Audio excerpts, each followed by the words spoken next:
The Factors of Chess Success. Second lecture.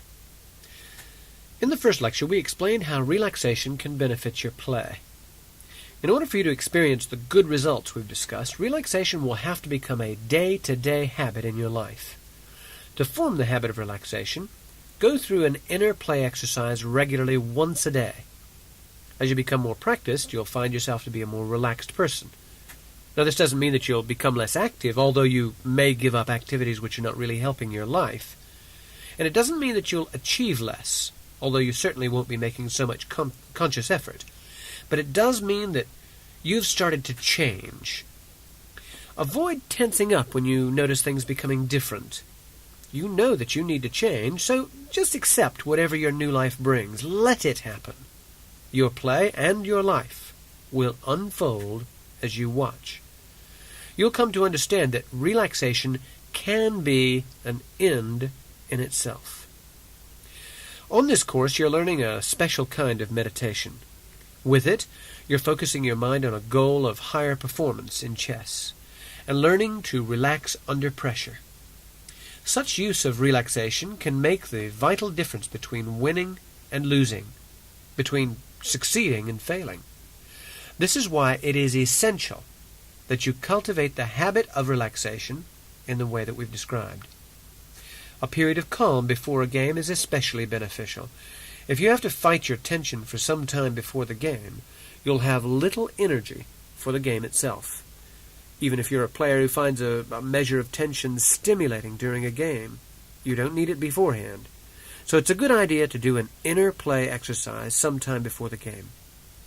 A period of calm after the game is also beneficial. The tensions and anxieties which creep into the game are not going to do you any good at all if you take them with you to your work or family. So be sure to do an inner play exercise at this time. Although it's best to perform these exercises in a quiet place where you can lie down, they have a beneficial effect wherever they are performed. So you could use them with a personal stereo cassette between rounds at your next tournament or on your next train journey.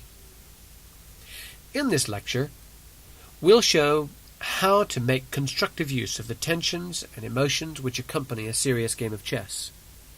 Emotions are energizing. They can increase your alertness and improve your concentration. On the other hand, excessive tension only produces mental confusion, which unbalances your play. So, for every player, there is a dynamic balance between tension, emotion, and involvement on the one hand, and relaxation, objectivity, and detachment on the other. The player will sense this state as a feeling of relaxed alertness, slight excitement, lightness, and strength, but not of overeagerness.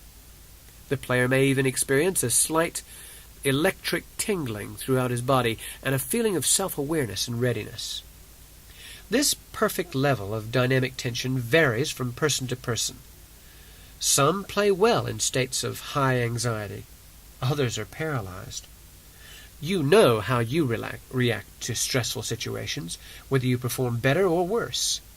The more sensitive you are to high tension, the more important it is for you to practice letting go of the tension by performing the inner play exercises.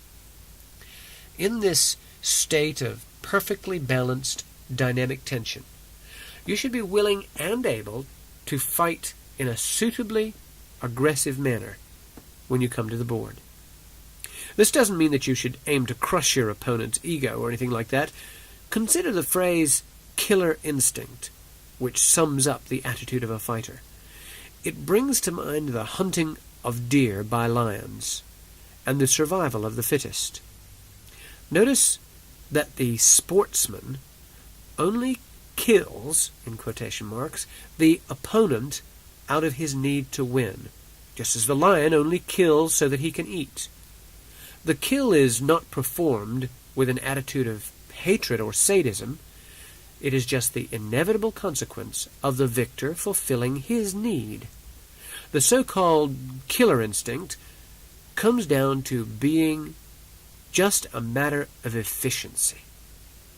The lion will find his dinner more efficiently if he's fierce than if he's docile. The chess player will win more efficiently if he's fierce and plays with a burning feeling. And just as the killer instinct is simply a matter of efficiency, so efficiency is more a matter of spirit than of book knowledge or experience. Now, although it's commonly said that knowledge is power, although many players believe that the way to improve lies in memorizing variations, the fact is that the chess world is full of educated failures. We have seen that the real cause of failure is a poor attitude. The great secret of technique and efficiency is that it takes more than just know-how. It takes feeling and spirit. Not only must you play soundly, but you must be passionately devoted to giving your best. You must play with absolute confidence in your own abilities. Other factors being equal, confidence wins games by producing ideas, dispelling doubt, and promoting clear thinking. Korchnoi even goes so far as to say that success is all a question of optimism, and that if a player believes in miracles, he can sometimes perform them. Strong players rarely play badly, so your only chance of defeating them is constantly to face them with difficult decisions. Your task is not just to find sound moves, but to choose among them the one that puts most pressure on the opponent. To generate and live with such dynamic tension is the biggest psychological problem for a really dedicated player. No amount of good reasons will sustain your effort.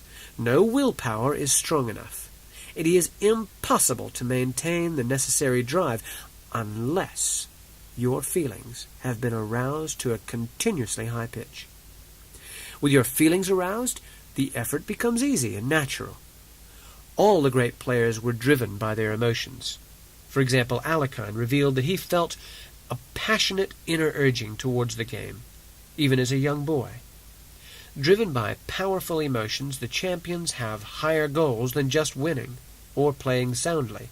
Capablanca, for example, sought to transform the struggle of technique into the battle of living ideas. Most top players have based their success on love of chess. This is because a person can find true satisfaction only by concentrating on something he really loves. Many players don't truly love chess. They just get a thrill out of winning. They pass their time playing games rather than working on the real problems of their lives. Obviously, this is an unsound approach. There's just no way to overcome the real problems of life without facing them. Throughout this course, we have urged you to use the game of chess in a constructive way. Train yourself to act decisively.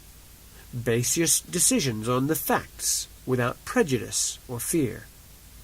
Play chess for the wrong reasons, and your struggle will be as endless as it is meaningless. Play for the right reasons, and you will discover that there is no obstacle for those who truly love chess. If you desire great success in chess, then you must pay for it with your heart. Most people desire rewards that chess cannot give, so they prefer to put their hearts into other aspects of life. For example, a mother gives more than just time and effort to the upbringing of her children. She gives her love and is rewarded with love. The career man gives 100% commitment to his job and is rewarded with money, authority, and a feeling of success in business. The religious man fills his mind with love for God and is rewarded with a feeling of wholeness. In the same way, chess demands love and rewards with a certain kind of success, a unique experience of the mind. This is what a professional attitude is all about, making a sacrifice of your life for what you truly desire.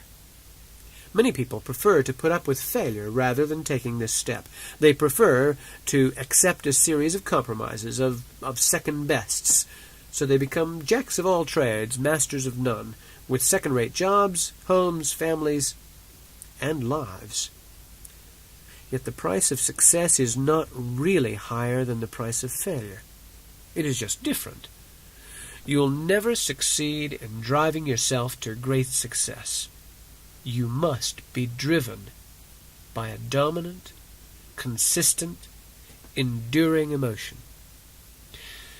What is it that inspires players to love the game of chess so much? Well, more than any other game, chess is the game of truth.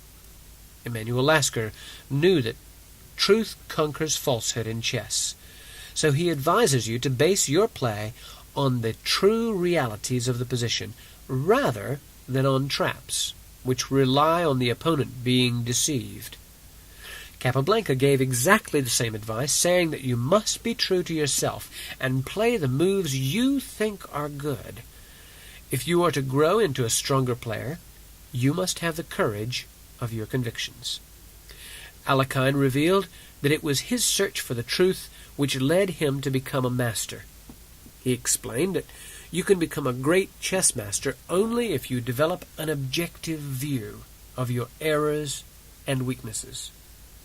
Soviet chess coaches recognize the importance of the truth to developing players, so they try to instill a truthful attitude to life in their students. Bobby Fischer once stated that he didn't believe in psychology, only in good moves. He played as objectively as he could and avoided unnecessary play. In common with Capablanca, Botvinnik, and Karpov, Fischer would evaluate positions mainly in simple positional terms and in-game possibilities, because this is the most objective method. In this way, he kept constant control, and his games have such quality that many players feel they express some kind of ultimate truth about the game. After losing the World Championship to Fischer in 1972, Spassky described Fischer's style as being childlike in its simplicity. Fischer demonstrated that genius is simply a higher level of applying the known laws, backed by an appropriate attitude. I hope we've made it clear that you can attain your true potential in chess only if you aim to produce games of real quality. Most people don't really understand what quality is or where it comes from, but we've seen how quality is based on a truthful attitude and love for the art of chess. Here's a question for you. Why is real art worth producing? You might be thinking because it gives us pleasure, or you might think because it teaches us something. Both answers are fine as far as they go, but each begs a further question. Why does art give us pleasure, and what does it teach us? Well, real art is worth producing because it expresses the truth. We all have a natural respect and admiration for the truth, and we can appreciate it more fully through the work of a great artist. We have described how a chess artist needs a love of the truth to inspire him in his work. But what else does he need? The answer may seem surprising, but he also needs a good sporting attitude. We described earlier how a fierce attitude is desirable for practical reasons, before we went on to consider truth and love. Can aggression and the will to win be compatible with such lofty ideals? Look at the great players, and you'll see that all these factors exist side by side in the attitude of a successful player. Capablanca explained that the beginner and medium player must be aggressive. He must attack and strive for the initiative, as this is the only way to develop the imagination. Now, it's well known that an attack is only justified by an advantage in position, and that unjustified aggression rebounds if it is countered correctly. This is the theory of Steinitz, and it is the law of justice and truth in chess. A player with perfect judgment will always know for sure whether or not he should be playing for the attack. But in order for you to grow towards that perfect player, you will need to play with an attitude appropriate to your present strength. Your play is alive. Avoid treating it like an oak tree while it is still an acorn. Inasmuch as your judgment is imperfect, it is better to be over-optimistic. So wherever possible, give yourself the benefit of the doubt and play with as much aggression as you can control. Moderate your ambitions only by observing those laws you know to apply. Avoid feeling inhibited by rules you don't properly understand. Attack resolutely, and be prepared either to win or to learn a valuable lesson. This is the advice of the champions. Petrosian has seen that the world belongs to the brave, and he recommends you to play for the attack, even though this may involve some risk. Spassky began as a solid positional player, but he soon realized that there is more to chess than sound strategy. There are attacks, sacrifices, creative ideas. When he came to the 1956 candidates tournament, Spassky considered himself to be a very weak player in such company. His attitude was that because of his weakness, he should fight to attack, and as a result, he achieved third place.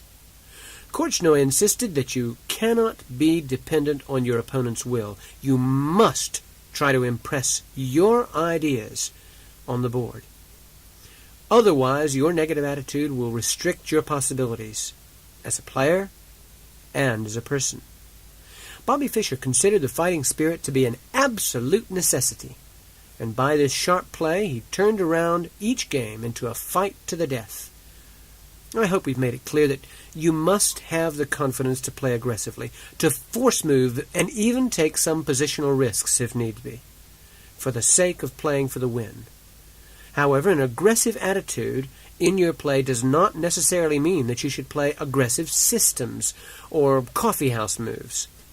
Many grandmasters, including Karpov, play modest, quiet openings and only create tense, sharp positions much later in the game. There's no need to play the dragon or Benoni variations in order to play aggressively.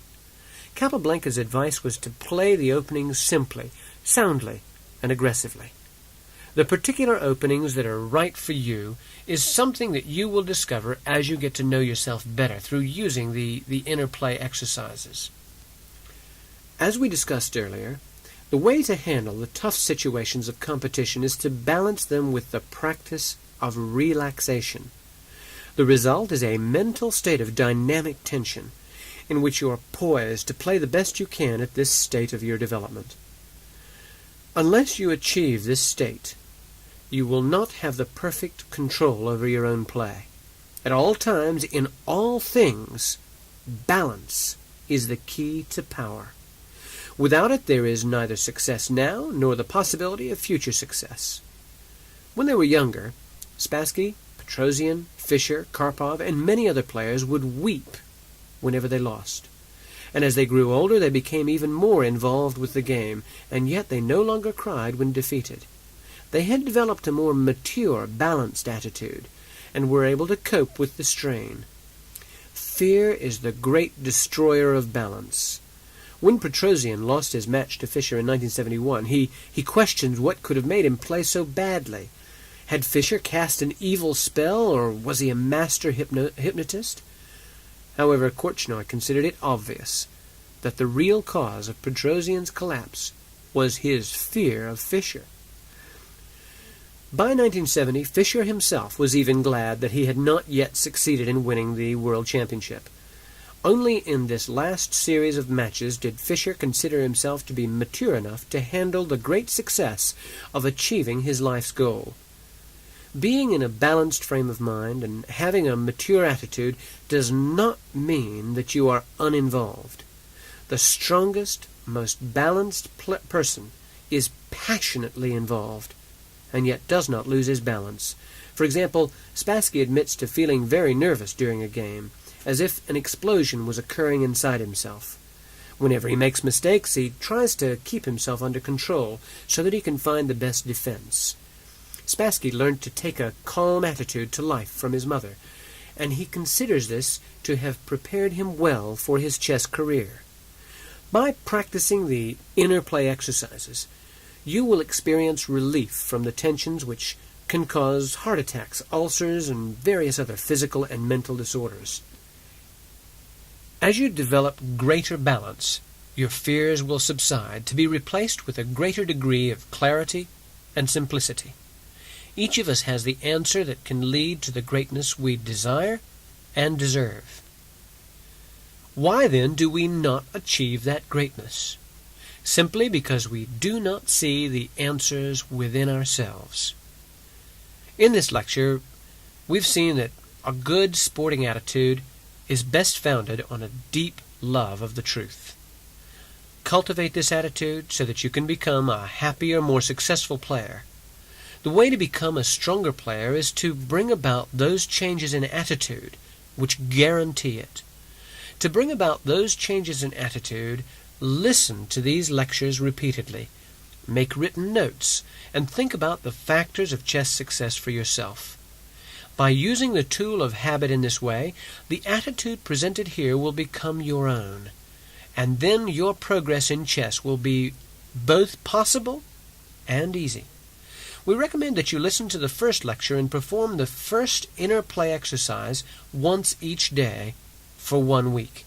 Then listen to the second lecture and perform the second inner play exercise once each day for 1 week.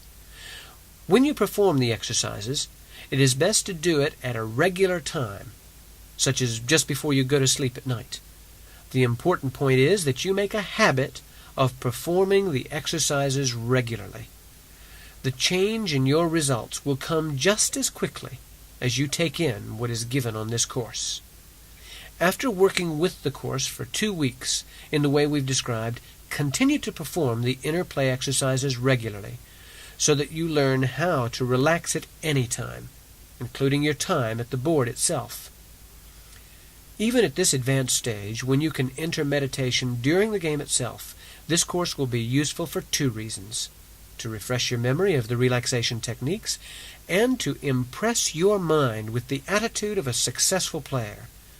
You've now begun the journey into your mind. Use the course in the way described, and greater success awaits you at every turn of your chess life. But if you're not prepared to follow the method for whatever reason, this course will not be of much real use. What you make of your chess and of your life is still up to you. This course is just a tool. Use it. Now turn over the tape and go through the exercise called Inner Play 2.